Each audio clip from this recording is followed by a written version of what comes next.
ਬੀਤੇ ਦਿਨ ਸੰਸਦ ਵਿੱਚ ਪੰਜਾਬ ਦੇ ਸਾਂਸਦਾਂ ਨੂੰ ਸਹੁੰ ਚੁਕਾਏਗੀ, ਪਰ ਇਸ ਦੌਰਾਨ ਭਾਈ ਅੰਮ੍ਰਿਤਪਾਲ ਸਿੰਘ ਨੇ ਬਤੌਰ ਸਾਂਸਦ ਵਜੋਂ ਸਹੁੰ ਨਹੀਂ ਚੁੱਕੀ, ਜਿਸ ਤੋਂ ਬਾਅਦ ਪਰਿਵਾਰ ਨੇ ਇਸ ਤੇ ਸਵਾਲ ਚੁੱਕੇ ਹਨ। ਦਰਅਸਲ ਭਾਈ ਅੰਮ੍ਰਿਤਪਾਲ ਸਿੰਘ ਦੇ ਪਿਤਾ ਤਰਸੇਮ ਸਿੰਘ ਨੇ ਸਰਕਾਰ ਤੇ ਪੱਖਪਾਤ ਕਰਨ ਦੇ ਇਲਜ਼ਾਮ ਲਗਾਏ ਹਨ।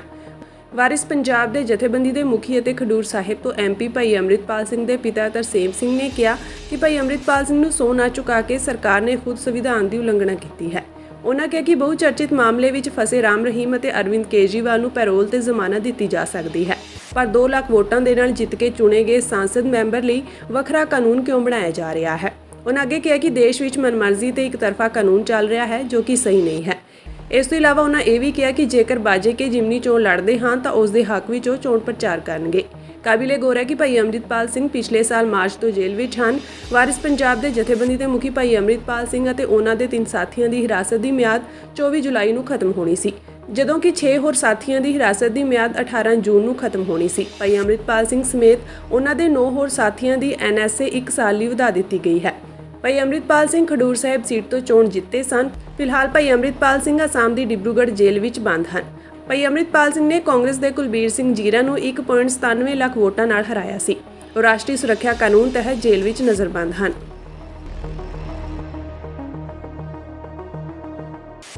ਬੀਤੇ ਦਿਨ ਸੰਸਦ ਵਿੱਚ ਪੰਜਾਬ ਦੇ ਸਾਂਸਦਾਂ ਨੂੰ ਸਹੁੰ ਚੁਕਾਏਗੀ, ਪਰ ਇਸ ਦੌਰਾਨ ਭਾਈ ਅੰਮ੍ਰਿਤਪਾਲ ਸਿੰਘ ਨੇ ਬਤੌਰ ਸਾਂਸਦ ਵਜੋਂ ਸਹੁੰ ਨਹੀਂ ਚੁੱਕੀ, ਜਿਸ ਤੋਂ ਬਾਅਦ ਪਰਿਵਾਰ ਨੇ ਇਸ ਤੇ ਸਵਾਲ ਚੁੱਕੇ ਹਨ। ਦਰਅਸਲ ਭਾਈ ਅੰਮ੍ਰਿਤਪਾਲ ਸਿੰਘ ਦੇ ਪਿਤਾ ਤਰਸੇਮ ਸਿੰਘ ਨੇ ਸਰਕਾਰ ਤੇ ਪੱਖਪਾਤ ਕਰਨ ਦੇ ਇਲਜ਼ਾਮ ਲਗਾਏ ਹਨ। ਵਾਰਿਸ ਪੰਜਾਬ ਦੇ ਜਥੇਬੰਦੀ ਦੇ ਮੁਖੀ ਅਤੇ ਖਡੂਰ ਸਾਹਿਬ ਤੋਂ ਐਮਪੀ ਭਾਈ ਅੰਮ੍ਰਿਤਪਾਲ ਸਿੰਘ ਦੇ ਪਿਤਾ ਤਰਸੇਮ ਸਿੰਘ ਨੇ ਕਿਹਾ ਕਿ ਭਾਈ ਅੰਮ੍ਰਿਤਪਾਲ ਸਿੰਘ ਨੂੰ ਸਹੁੰ ਨਾ ਚੁਕਾ ਕੇ ਸਰਕਾਰ ਨੇ ਖੁਦ ਸੰਵਿਧਾਨ ਦੀ ਉਲੰਘਣਾ ਕੀਤੀ ਹੈ। ਉਨ੍ਹਾਂ ਕਿਹਾ ਕਿ ਬਹੁ ਚਰਚਿਤ ਮਾਮਲੇ ਵਿੱਚ ਫਸੇ ਰਾਮ ਰਹੀਮ ਅਤੇ ਅਰਵਿੰਦ ਕੇਜਰੀਵਾਲ ਨੂੰ ਪੈਰੋਲ ਤੇ ਜ਼ਮਾਨਤ ਦਿੱਤੀ ਜਾ ਸਕਦੀ ਹੈ, ਪਰ 2 ਲੱਖ ਵੋਟਾਂ ਦੇ ਨਾਲ ਜਿੱਤ ਕੇ ਚੁਣੇ ਗਏ ਸੰਸਦ ਮੈਂਬਰ ਲਈ ਵੱਖਰਾ ਕਾਨੂੰਨ ਕਿਉਂ ਬਣਾਇਆ ਜਾ ਰਿਹਾ ਹੈ। ਉਨ੍ਹਾਂ ਅੱਗੇ ਕਿਹਾ ਕਿ ਦੇਸ਼ ਵਿੱਚ ਮਨਮਰਜ਼ੀ ਤੇ ਇੱਕ ਤਰਫਾ ਕਾਨੂੰਨ ਚੱਲ ਰਿਹਾ ਹੈ, ਜੋ ਕਿ ਸਹੀ ਨਹੀਂ ਹੈ। ਇਸ ਤੋਂ ਇਲਾਵਾ ਉਨ੍ਹਾਂ ਇਹ ਵੀ ਕਿਹਾ ਕਿ ਜੇਕਰ ਬਾਜੇ ਕੇ ਜਿਮਨੀ ਚੋਣ ਲੜਦੇ ਹਨ ਤਾਂ ਉਸ ਦੇ ਹੱਕ ਵਿੱਚ ਉਹ ਚੋਣ ਪ੍ਰਚਾਰ ਕਰਨਗੇ। ਕਾਬਿਲੇ-ਗੌਰ ਹੈ ਕਿ ਭਾਈ ਅੰਮ੍ਰਿਤਪਾਲ ਸਿੰਘ ਪਿਛਲੇ ਸਾਲ ਮਾਰਚ ਤੋਂ ਜੇਲ੍ਹ ਵਿੱਚ ਹਨ।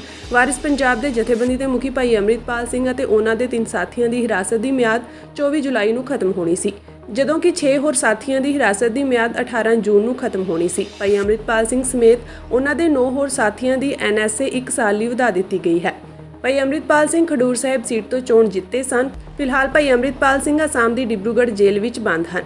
ਭਾਈ ਅੰਮ੍ਰਿਤਪਾਲ ਸਿੰਘ ਨੇ ਕਾਂਗਰਸ ਦੇ ਕੁਲਬੀਰ ਸਿੰਘ ਜੀਰਾ ਨੂੰ 1.97 ਲੱਖ ਵੋਟਾਂ ਨਾਲ ਹਰਾਇਆ ਸੀ। ਉਹ ਰਾਸ਼ਟਰੀ ਸੁਰੱਖਿਆ ਕਾਨੂੰਨ ਤਹਿਤ ਜੇਲ੍ਹ ਵਿੱਚ ਨਜ਼ਰਬੰਦ ਹਨ।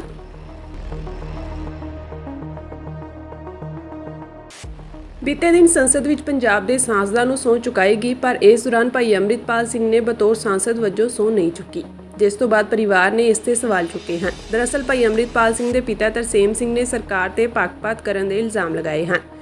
ਵਾਰਿਸ ਪੰਜਾਬ ਦੇ ਜਥੇਬੰਦੀ ਦੇ ਮੁਖੀ ਅਤੇ ਖਡੂਰ ਸਾਹਿਬ ਤੋਂ ਐਮਪੀ ਭਾਈ ਅੰਮ੍ਰਿਤਪਾਲ ਸਿੰਘ ਦੇ ਪਿਤਾ ਤਰਸੇਮ ਸਿੰਘ ਨੇ ਕਿਹਾ ਕਿ ਭਾਈ ਅੰਮ੍ਰਿਤਪਾਲ ਸਿੰਘ ਨੂੰ ਸਹੁੰ ਨਾ ਚੁਕਾ ਕੇ ਸਰਕਾਰ ਨੇ ਖੁਦ ਸੰਵਿਧਾਨ ਦੀ ਉਲੰਘਣਾ ਕੀਤੀ ਹੈ।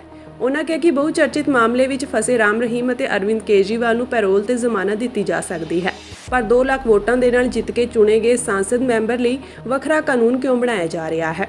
ਉਨ੍ਹਾਂ ਅੱਗੇ ਕਿਹਾ ਕਿ ਦੇਸ਼ ਵਿੱਚ ਮਨਮਰਜ਼ੀ ਤੇ ਇੱਕ ਤਰਫਾ ਕਾਨੂੰਨ ਚੱਲ ਰਿਹਾ ਹੈ, ਜੋ ਕਿ ਸਹੀ ਨਹੀਂ ਹੈ। ਇਸ ਤੋਂ ਇਲਾਵਾ ਉਨ੍ਹਾਂ ਇਹ ਵੀ ਕਿਹਾ ਕਿ ਜੇਕਰ ਬਾਜੇ ਕੇ ਜਿਮਨੀ ਚੋਣ ਲੜਦੇ ਹਨ ਤਾਂ ਉਸ ਦੇ ਹੱਕ ਵਿੱਚ ਉਹ ਚੋਣ ਪ੍ਰਚਾਰ ਕਰਨਗੇ। ਕਾਬਿਲੇ-ਗੌਰ ਹੈ ਕਿ ਭਾਈ ਅੰਮ੍ਰਿਤਪਾਲ ਸਿੰਘ ਪਿਛਲੇ ਸਾਲ ਮਾਰਚ ਤੋਂ ਜੇਲ੍ਹ ਵਿੱਚ ਹਨ। ਵਾਰਿਸ ਪੰਜਾਬ ਦੇ ਜਥੇਬੰਦੀ ਦੇ ਮੁਖੀ ਭਾਈ ਅੰਮ੍ਰਿਤਪਾਲ ਸਿੰਘ ਅਤੇ ਉਹਨਾਂ ਦੇ 3 ਸਾਥੀਆਂ ਦੀ ਹਿਰਾਸਤ ਦੀ ਮਿਆਦ 24 ਜੁਲਾਈ ਨੂੰ ਖਤਮ ਹੋਣੀ ਸੀ, ਜਦੋਂ ਕਿ 6 ਹੋਰ ਸਾਥੀਆਂ ਦੀ ਹਿਰਾਸਤ ਦੀ ਮਿਆਦ 18 ਜੂਨ ਨੂੰ ਖਤਮ ਹੋਣੀ ਸੀ। ਭਾਈ ਅੰਮ੍ਰਿਤਪਾਲ ਸਿੰਘ ਸਮੇਤ ਉਹਨਾਂ ਦੇ 9 ਹੋਰ ਸਾਥੀਆਂ ਦੀ NSA 1 ਸਾਲ ਲਈ ਵਧਾ ਦਿੱਤੀ ਗਈ ਹੈ। ਭਾਈ ਅੰਮ੍ਰਿਤਪਾਲ ਸਿੰਘ ਖਡੂਰ ਸਾਹਿਬ ਸੀਟ ਤੋਂ ਚੋਣ ਜਿੱਤੇ ਸਨ। ਫਿਲਹਾਲ ਭਾਈ ਅੰਮ੍ਰਿਤਪਾਲ ਸਿੰਘ ਅਸਾਮ ਦੀ ਡਿਬਰੂਗੜ੍ਹ ਜੇਲ੍ਹ ਵਿੱਚ ਬੰਦ ਹਨ।